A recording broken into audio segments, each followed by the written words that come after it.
Hello and welcome to global academy. Recently central government ने industrial development scheme launch की है Jammu and Kashmir के लिए। काफ़ी इंपॉर्टेंट स्कीम है। क्या क्या इसके बेनिफिट्स हैं, क्या क्या इंसेंटिव्स दिए जा रहे हैं वेरियस कंपनीज़ को अट्रैक्ट करने के लिए इस स्कीम के तहत, तो बहुत कुछ जानने को मिलेगा हमें इस वीडियो में। आगे चलने से पहले आपसे रिक्वेस्ट है हमारे चैनल को सब्सक्राइब करें और नोटिफिकेशन बेल पर प्रेस करना ना भूलें। तो जम्मू एंड कश्मीर जिसको पिछले साल यूनियन टेरिटरी बनाया गया था, तो यहाँ की इकॉनमी को और यहाँ के एम्प्लॉयमेंट को बूस्ट देने के लिए वेरियस इनिशिएटिव्स लिए जा रहे हैं। जैसे पिछले एक दो तीन महीने पहले आयुष्मान भारत प्रधानमंत्री जन आरोग्य योजना सेहत स्कीम लॉन्च की गई थी to extend health insurance coverage to all the residents of Jammu and Kashmir. Then union cabinet ने अप्रूव किया था एक special package worth ₹520 crore in the union territory of Jammu Kashmir and Ladakh for a period of 5 years। और ये जो स्कीम है ये है अंडर दीनदयाल अंत्योदय योजना, नेशनल रूरल लाइवहुड मिशन। ये जो स्कीम रिसेंटली लॉन्च की गई है ये industrial development scheme for Jammu and Kashmir है। तो इसका जो प्रपोजल था ये रखा था department of promotion for industry and internal trade DPIIT, जो आता है ministry of commerce and industry के अंडर। सो इन्होंने ये प्रपोजल रखा था for central sector scheme for industrial development of Jammu and Kashmir. और इसको रिसेंटली जो cabinet committee on economic affairs है उनकी तरफ से अप्रूवल दिया गया। बहुत सारे न्यूज़पेपर में ये न्यूज़ भी आई है, जैसे टाइम्स ऑफ इंडिया में कहा गया 28,000 crore J&K industry policy coming up for a cabinet note. Then जो यहाँ का डेली एक्सेसियर है लोकल न्यूज़पेपर है, तो इसमें भी लिखा गया है central clears J&K's much awaited industrial policy ₹28,000 crore investment proposed. So काफ़ी इंपॉर्टेंट स्कीम है ये। तो ये एक सेंट्रल सेक्टर स्कीम है। एक होती है सेंट्रल सेक्टर स्कीम, दूसरी होती है सेंट्रल स्पॉन्सर्ड स्कीम।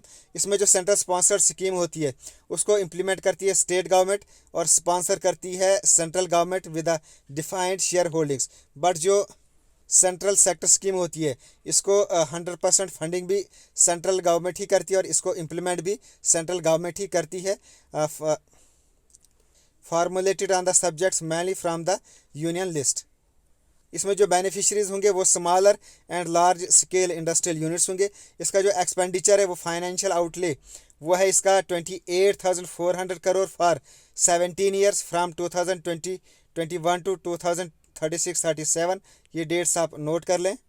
और इसकी जो रजिस्ट्रेशन और इसकी जो इम्प्लीमेंटेशन है उसमें मेजर जो रोल रहेगा वो यूटी गवर्नमेंट का ही रहेगा। वेरियस कंपनीज इंडस्ट्रीज़ को अट्रैक्ट करने के लिए बहुत सारे इंसेंटिव्स दिए जा रहे हैं इस स्कीम के अंडर। एक है कैपिटल इन्वेस्टमेंट इंसेंटिव जिसको 2 ग्रेड्स में डिवाइड किया गया है। एक है जोन ए के लिए रखा गया 30% और जो जोन बी है उनके लिए रखा गया 50% इंसेंटिव्स। जोन बी में वो एरिया आता है जो फार फ्लंग एरियाज़ हैं जहां इंडस्ट्रियल यूनिट को सेटअप करने के लिए थोड़ी सी दुश्वारियां आती हैं, तो वहां के लिए जो इंसेंटिव्स है थोड़े ज़्यादा रखे गए 50% इंसेंटिव्स। और जो बाकी का एरिया है जैसे जम्मू हो गया, उधमपुर, कठवा, श्रीनगर, देन अनंतनाग डिस्ट्रिक्ट, सो इन एरियाज़ के लिए 30% के इंसेंटिव्स रखे गए हैं for plant and machinery, manufacturing, construction of building and other durable physical assets. उसके अलावा कैपिटल इंटरेस्ट सबवेंशन भी रखा गया है ऑफ 6% अप टू 5,000 करोड़। तो इसका मीनिंग ये है कि मान लो कोई कंपनी किसी बैंक से 50 करोड़ लोन लेती है, सो यूजुअली वहाँ 8 to 9% इंटरेस्ट पे करना पड़ता है। सो इस 8-9% जो इंटरेस्ट है उनमें से 6% जो है वो गवर्नमेंट पे करेगी। तो जो कंपनी है या इंडस्ट्री है उसको सिर्फ 2 से 3% ही इंटरेस्ट पे करना पड़ेगा। तो ये जो 6% है इसी को कहते हैं कैपिटल इंटरेस्ट सबवेंशन। सो ये रखा गया है for a maximum of 7 years on loans up to ₹500 crore. So ये है बाहर की कंपनीज़ के लिए जो यहाँ इंडस्ट्रियल यूनिट सेटअप करना चाहती हैं।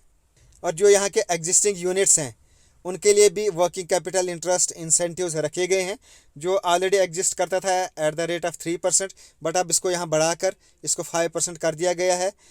और इसकी जो लिमिट है वो 1 करोड़ रखी गई है। अब इसका एम और सिग्निफिकेंस क्या है? एक तो encourage new investment, substantial expansion. उसके अलावा जो एग्जिस्टिंग इंडस्ट्रीज़ हैं यहाँ उनको नर्चर करना, ये है मेन एम इसका। उसके अलावा एम्प्लॉयमेंट जनरेट करना अप टू 4.5 लाख पीपल्स।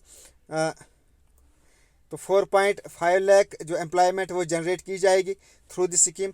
उसके अलावा it will lead to equitable, balanced, sustainable socio economic development of the region. So it's complete analysis of this video. I hope आपको काफ़ी कुछ जानने को मिला होगा इस वीडियो में। Okay, thanks, best of luck and as always God bless you all.